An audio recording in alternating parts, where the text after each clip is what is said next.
So, what are the rules of the trade then? We understand the principle behind it. What are the rules behind it? Let's look at this chart. It's sterling dollar, as you can see. And what you notice by looking at the prices down here is that I've pulled up the 1 minute chart. Now, sorry, the 3 minute chart. So this is a 3 minute chart. So each individual bar represents 3 minutes of price moves. We could quite easily have chosen a 5 minute or a 30 minute chart. Drawn on the chart is a horizontal line that I've drawn at the price of 1 spot 55.1, which is the best guesstimate of mine of the average or mean around which the price seems to be moving. It moves over and under that. The price is seemingly reverting to this mean, and if it gets too far away from it, you'd expect it to move back to that mean. That's what I mean by drawing a simple mean reversion line. Now look at this. Okay, done it again here, and done it again here with euro dollar. You get the idea of what I'm trying to do? Well, what does that take us when it comes to trading? Well, look at this one. Here is the mean reversion line that I've drawn as an estimate of 1 spot 55.25.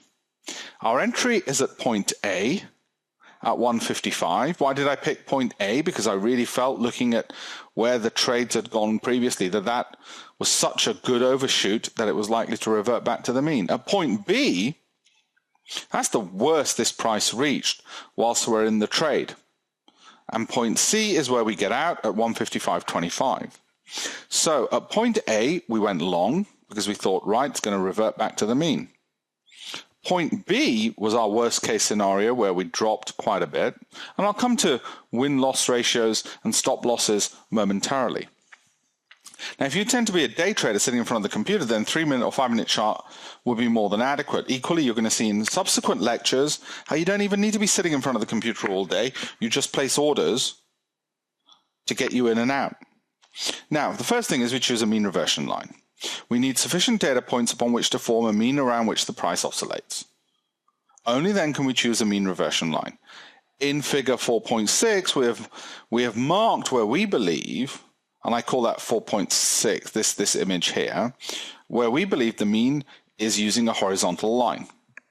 100 historical bars are covered by this line. This clearly shows that for quite a while, the price has been moving around this mean of 155.25. It's a guesstimate. Some might say, well, it's slightly above or slightly below this. Doesn't matter in a sense. And the assumption can be made that the price will continue to revert around this.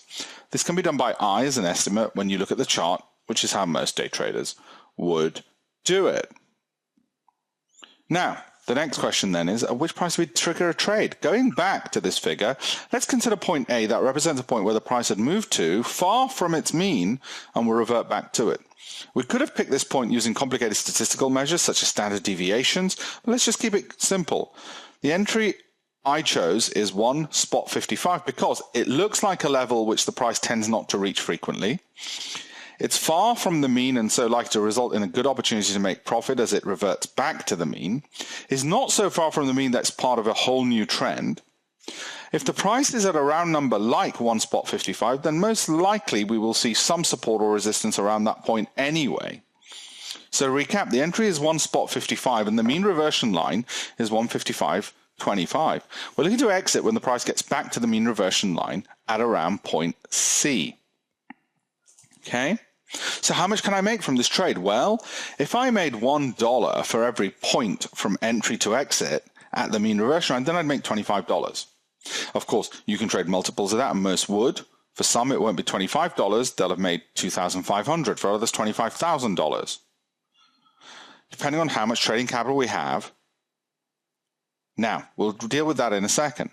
Prices will never move in a straight line, and it may take time to get to our target. Given that the price in one trade can take several hours to reach our target, we should be prepared to trade on multiple currencies and commodities, having placed multiple positions in varying time frames.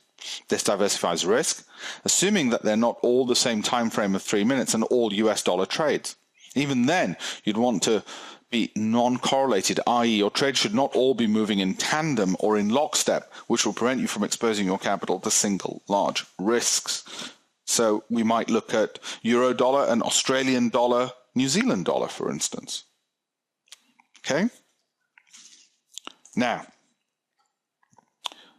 point B represented our worst moment in this trade when the price went as low as 155.85. And at that point, we're sitting on a paper loss of about $15.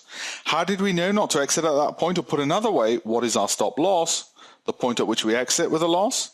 We cannot, after all, hold on forever, taking an endless loss, all the hope of making just $25. If the stop loss is equal to the profit to be achieved, then that's a good measure. You may have spotted that if we win $25 when we win and lose $25 when we lose, we don't make any money. This is true. In fact, after brokerage costs, we'd be losing. So how do we avoid that situation? Well, however, this is where the principle of mean reversion comes in. If we expect prices that have fallen quite far to rebound to the mean, like a bungee rope, then we expect to win more often, i.e. prices extend from the mean and revert back to it, than we lose, i.e. prices go on extending and make ever greater losses and do not mean revert.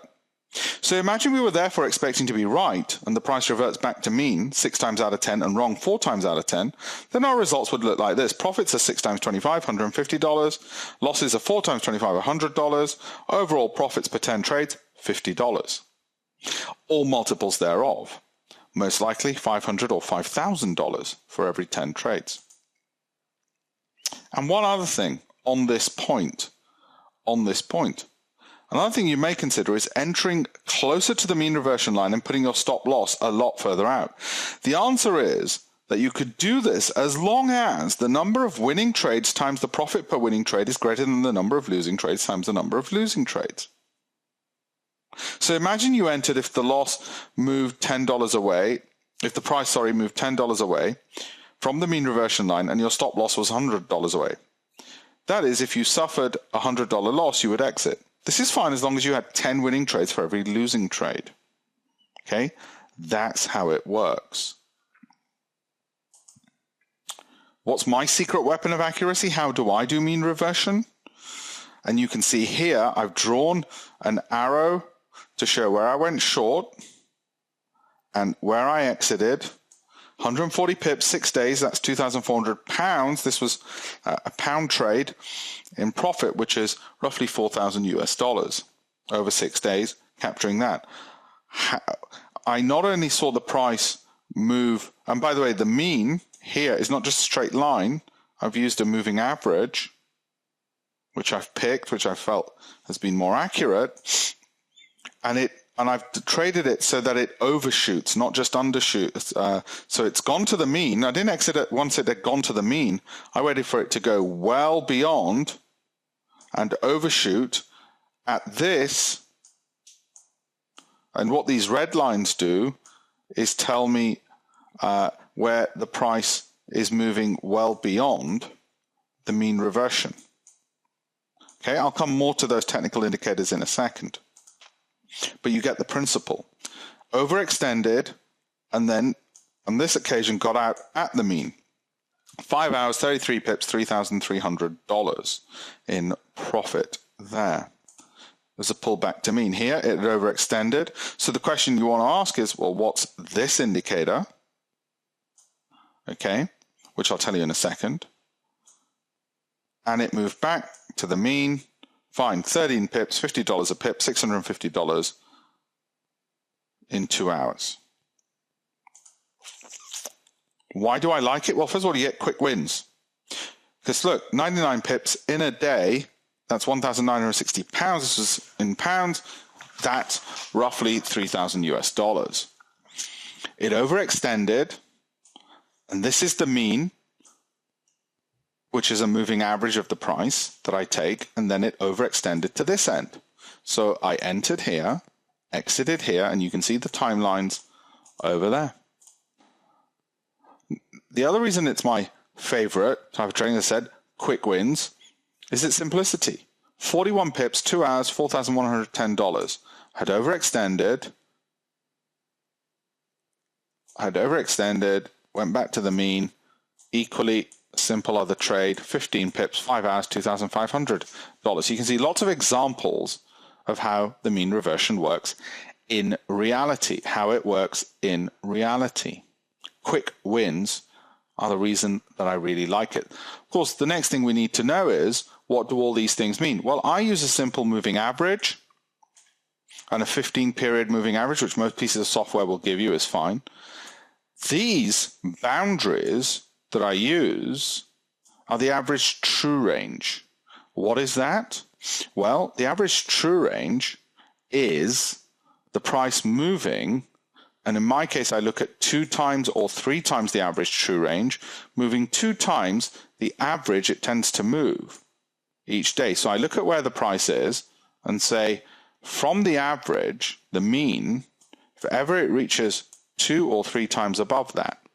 Now, how can you do that yourself without having it all done for you, like in these little algorithms which I've had created for me? It's very straightforward. You can see this mean reversion line. Whenever this is trending, say, relatively flat, and the price moves more than double what on average by eye, I always do most things by eye. You look at these and you say, well, it's well above that. That's what you use. You don't necessarily need to create your own indicators as I have.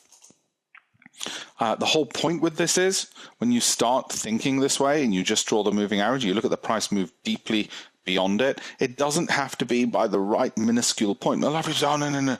Is that 15-day, 15-period moving average? Is it exponential? Is it this? It isn't an exact science. If you had to be that precise, you know you're doing something wrong, because your system clearly isn't robust. It should be robust enough. You see a sharp drop-off, you say, right, I'm going to start going long. Don't forget, some of the tricks and techniques we're going to learn going forward will teach us how to ease into these positions, how to place orders so we're not just waiting all day long with all of this. We'll place orders so that should the price move sharply, we'll be buying into it, and we'll set exit orders. So we might only be spending 5-10 minutes in a day when we look at these trades. We're going to continue in the lectures on this pullback strategy to look at how much profit it makes by showing you more winning trades and explaining you more